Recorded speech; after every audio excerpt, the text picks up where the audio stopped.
Hello and welcome to your official headquarters for Serious and Severe Success Strategies, where we're all about infiltrating and implementing the science of success. Today's conversation is all about choosing a business partner for your business or any other worthwhile endeavor. I'm Claude La Vertu, inviting you to soldier up and soldier on along with us. Welcome aboard.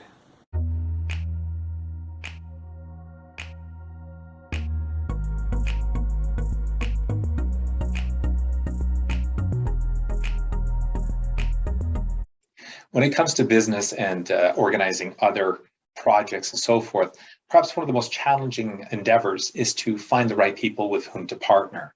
So today we're talking about how to actually go about preparing for partnership. There's a lot of people you should be avoiding, and perhaps I should make a list of that and make another video. But for today, it's how to go about ensuring that you're choosing the right person and how to go about taking those steps.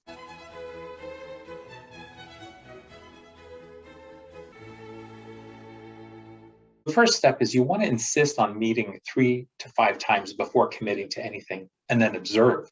Insisting on 3 to 5 meetings helps you to have a chance to really dialogue with the person. It lets you know if they're available, lets you know if they can pay attention, lets you know if they're logical, if they're realistic, and so forth. My advice is make sure that these 3 to 5 meetings aren't always in the same place. So not necessarily 3 to 5 lunches or dinners, but maybe see them in their home. And so you can see how they handle and how they handle other people, if they have a child with them or if they've made time for you. And if they're available to come to you, at least for 2 out of those 5 meetings, for instance.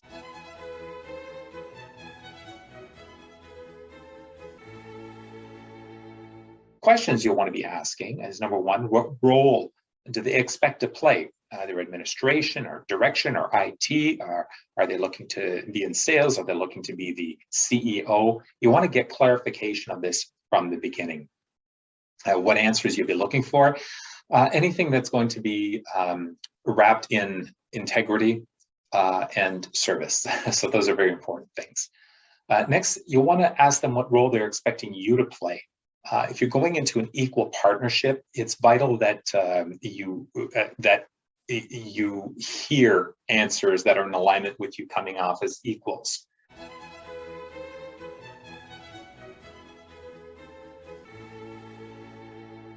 You'll want to find out why they've chosen you as a partner. And you'll also want to ask them why you should choose them as a partner. It really is like an interview. And if they get insulted by either of these questions, then they're probably not ideal partnership material, because if they get easily insulted, they're not going to be able to handle what comes up later on during the successes or in attaining those successes.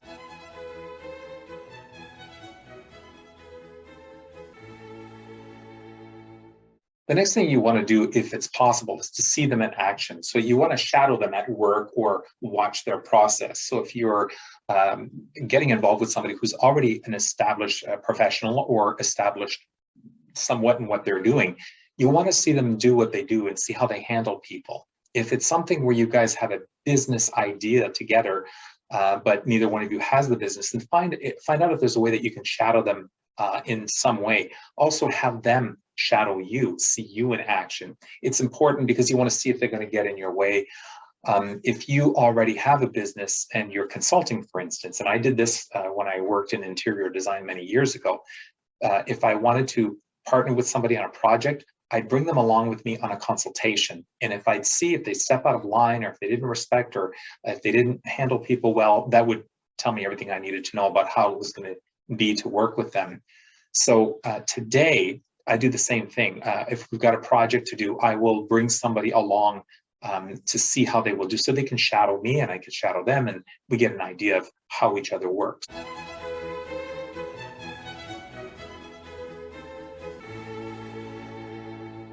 The next thing you want to do is set a trial period partnership to assess actual compatibility. So it's telling somebody, well, listen, before we sign leases or sign legal documents or so forth, let's give this a go. Let's see how it goes. Setting a trial period, it lets you see what they're capable of doing. It also gives you the opportunity to get out without having to deal with a lawyer and so forth. You've not gotten too much invested in it. It gives you a time also to take what little you've created together and either separate it or just give it all to them and just say, I'm going on my merry little way.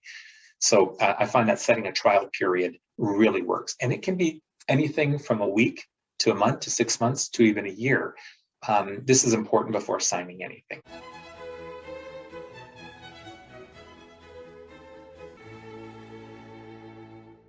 Beyond these questions, you want to dig a little bit into some of their personal issues. And it's important, it's not to get nosy, but it's important for you to understand what a person is going through before they come into your life. Because if they come into your business life, they're in your personal life. And whatever they're dealing with will affect your project. The first thing you want to look at is their financial stability. They don't need to be a millionaire. They could even have debt. But do they have a string of bankruptcies, especially if you're getting in with them financially? And if they're wanting you to invest in something financially, you'll always want to ask them, why don't you already have this kind of money? Because if they can't control and build upon their own money, it's highly unlikely that they'll be able to control and build upon your money. The next concern is about mental stability, mental and emotional. Are they capable of handling the stresses that this project will entail? They're not a write-off if they have issues, whether it's emotional or mental or even addiction. If they've got those things under control and they're working through them, and they've made it very clear to you, then it allows you to understand as things move along and as business progresses or as your project grows, that at least when something doesn't seem right, you'll have the reason for it instead of going, well, what did I do wrong? Or is this person, have I made a mistake here? Everyone deserves a chance. If you're aware of it, that they have a situation, it makes it easier for you to be compassionate and understanding, and it helps you get through it. And sometimes just tell them, hey, go take your break, and when you're ready, you can come back. It works the other way around as well. If you have an addiction, if you have emotional or mental depression or any other cognitive issues, for instance, you'll definitely want to bring that to your partners or prospective partners' attention and let them know that you have specific needs. And if they can handle that, great. If they can't, then you have your answer. Included in this, you'll want to inquire about alcohol or substance dependency, because it will cost you at the end of the day. It will cost you business if you're not aware of it. Again, if someone has it under control, even if they're struggling a little bit, as long as you're aware of it, the same thing. If you're struggling with the substance or alcohol dependency, you'll want to make sure that your business partner is aware of it as well. It's perfectly fine to partner with somebody who's struggling with anything, as long as they have it under control and they've made it clear to you or you've made it clear to them.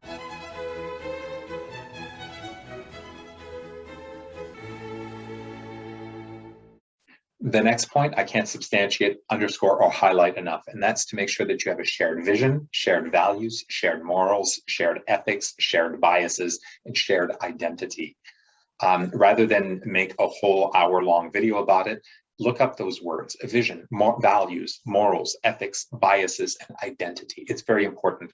I've coupled myself with people and hired people in the past who have asked them about these questions, and not only were they not in alignment, these people didn't even know what these points were. So look into those things and make sure that you have shared at least more than half of them. So again, shared vision, values, morals, ethics, biases, and identity.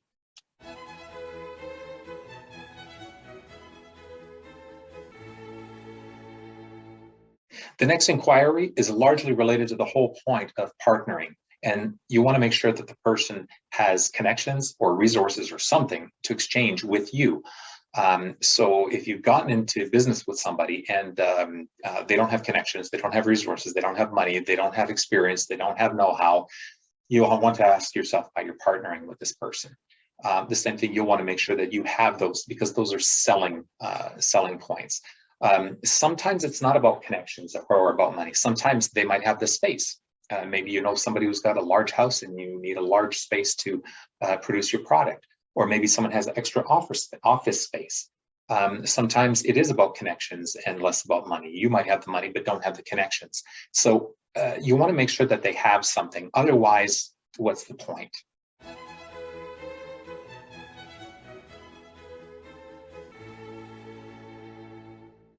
The next point is about credibility, either education and or training and or some sort of achievement that they have. So this doesn't mean that they have to have a PhD or anything like that, but there has to be some sort of credibility. If they're coming to join you in the business of something, do they have any experience? Do they have education? Do they have something also that you don't have in order to balance out what you're bringing to the table? So if they don't have some sort of achievement, I don't know, maybe if they're published, even self-published, they've got something that adds to their credibility. Because if they don't have credibility, or if the credibility is very tainted, then that will affect your project.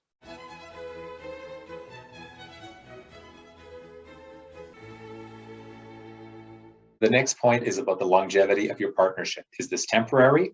And if so, for how long? Or is this a one-time project, or is this a lifetime thing? You want to discuss this, and you want to come clean about your intentions as well.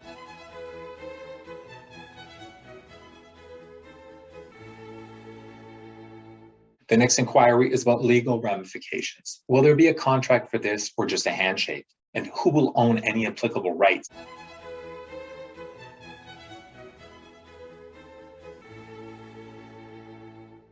Finally, the last thing you want to ask about is the first thing you want to ask them is, do they have and will they make the necessary time for this?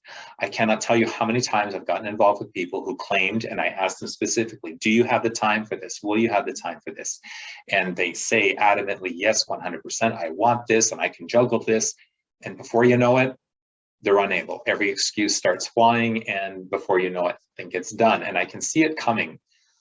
This happens a lot of times when people have other responsibilities. They can have children, they have spouses, and they've got all sorts of things. And of course, it's so easy to find excuses even when you don't have those situations and those conditions. But when you do, you want to make sure that if somebody has family, and if you sense that they might not have the time for this, bring it to their attention. Conversely, you'll want to make sure that you have the time for the project that you yourself are getting involved in. So there you have it, just some of the points you'll want to cover before and when entering into partnership with anybody in business or other worthwhile endeavors. I'm Claude La Vertu. Thank you for stopping in. Have a great day.